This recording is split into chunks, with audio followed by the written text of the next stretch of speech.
Hi there, this is Penelope and this is the video of the answers to the PowerPoint presentation applications of parabolas, etc.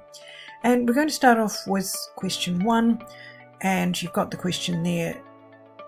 Find the temperature at 9 o'clock. Now this kind of question, this applied question, this speech marks real question, really means you need to read it. Now look at what X is. X is the time in hours elapsed from 8 a.m. So at 9 o'clock, X must equal 1. So then all we need to do is to put in that T is equal to 1 times 5 minus 0.4 times 1. Use your calculators, use your brains, whatever, and 4.6 degrees C, because it tells us that that is indeed what the temperature is measured in. Draw the graph. Okay, standard stuff when you're drawing a graph. Look first when X is equal to 0, so that means T is equal to 0 times, it doesn't really matter what else, which is equal to 0. You also need to look when T is equal to 0. That means when X times 5 minus 0.4x equals 0, which gives that X equals 0, or X equals 5 divided by 0.4, which equals 12.5. Now remembering they are measurements of hours after 8 o'clock, but just for the moment we can put them in on the graph.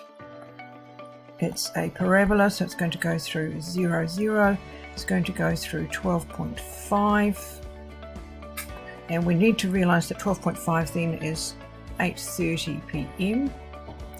and maximum is going to be at 6.25, which will be 2:15.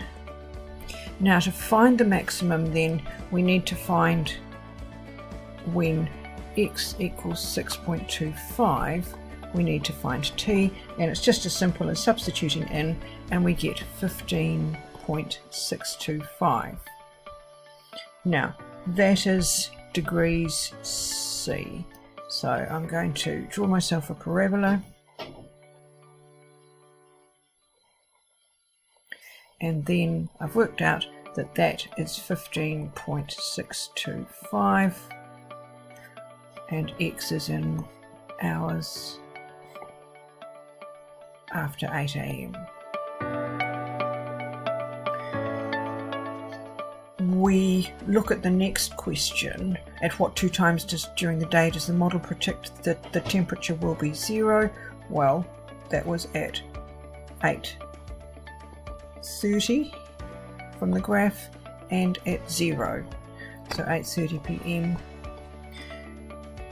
We've already worked out what the maximum temperature is because we found it there at 2:15 and that it was 15.625. So it didn't take us much, we just did a quick sketch, figured out the conversion from what we could see on the graph to the hours, and we were done. This one is not a great deal harder, but we just need to draw it, do a quick sketch. Again, when X equals 0, Y equals 0, though they do tell us that by saying we take 0, 0 just there. Then we can look at either of the way that it's written down. When Y equals 0, 0 equals 1/50th X times 40 minus X.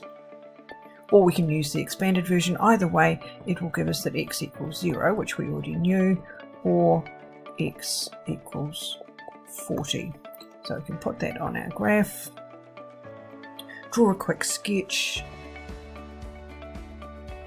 Now parabolas are symmetric, so that's going to be 20, and we can find the height when x equals 20, we can just put it into the equation and we get that y is equal to 8 meters. So that top height there is 8 meters and this is 40 meters across there.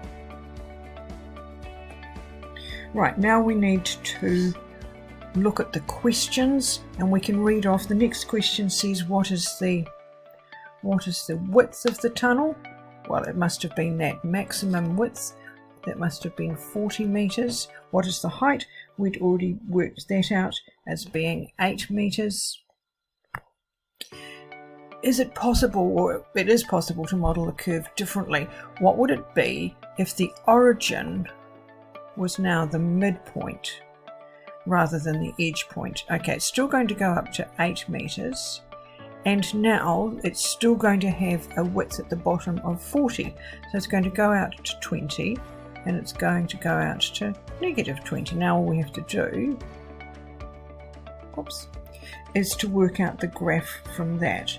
So first guess would be y equals 20 minus x times 20 plus x. It has to go that way around to get a negative x squared. But if we were to use then the x equals 0, that would give us a y value of 400. Put it in and try. 400 meters, which is wrong. We need y to be 8 at the max.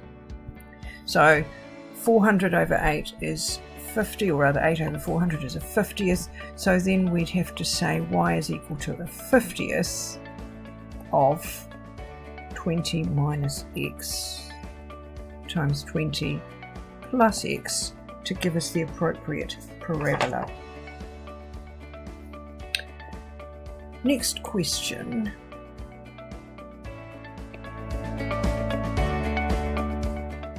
Not responding. Story of my life. Right. Okay, next question here.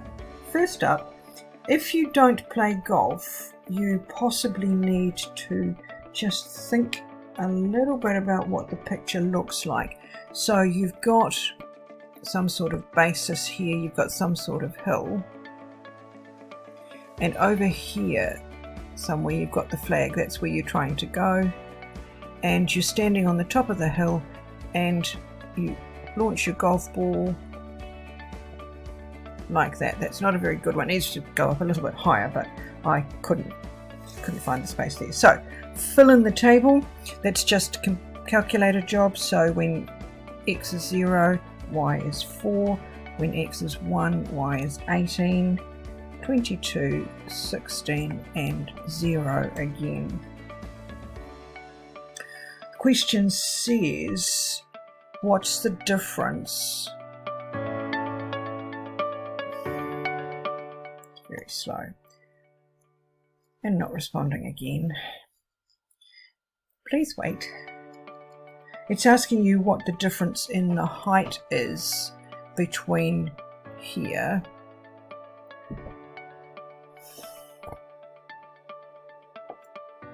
Okay, I just need to go back a slide and wait.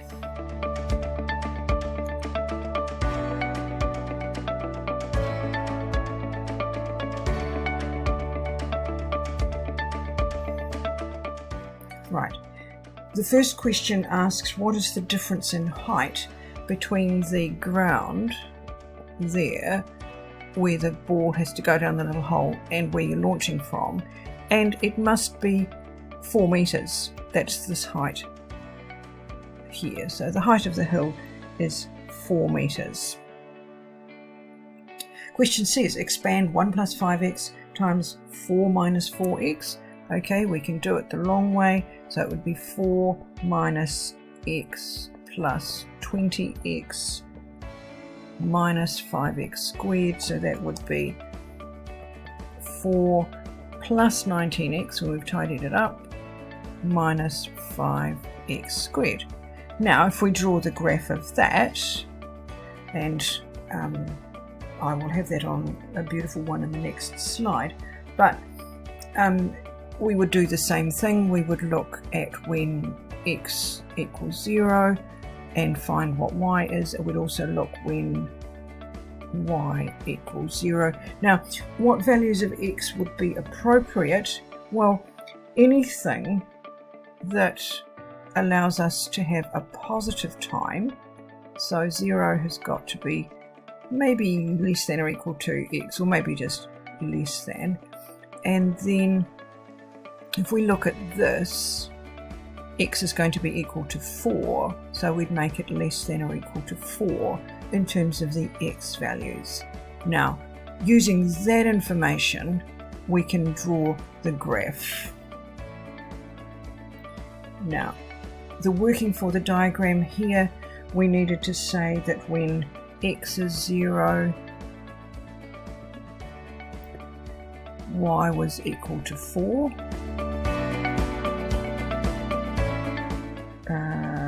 Yes, so that was this bit here.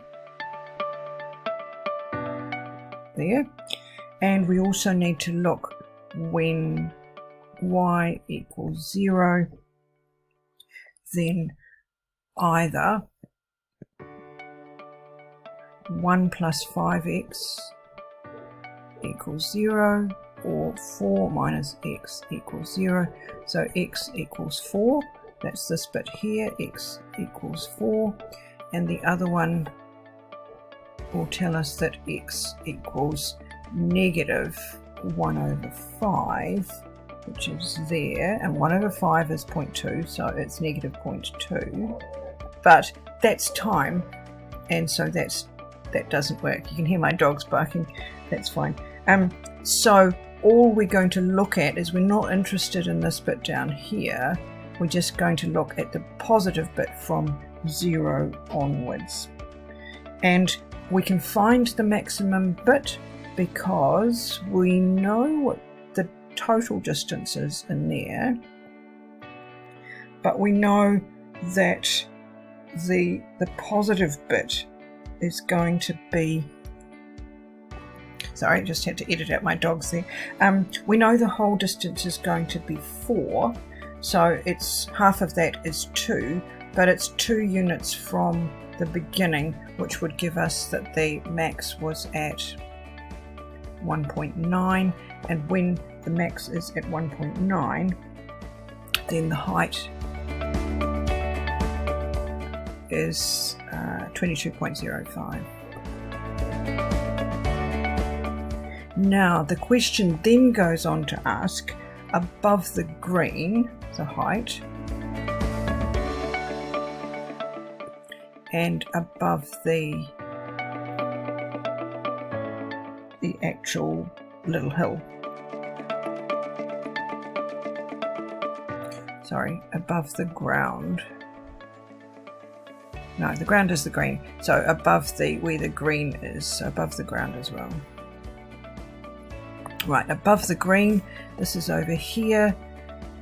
That must be 22. No, I've got that round the wrong way. The green is where he's starting it off from. So silly me. The green is where he is teeing off from. So that would be 22.05 minus 4.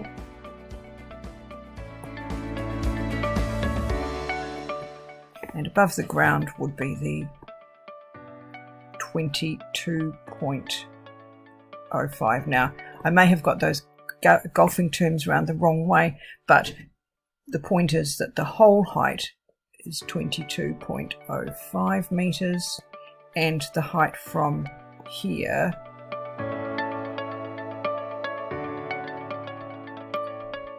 is 18.05 meters. Okay,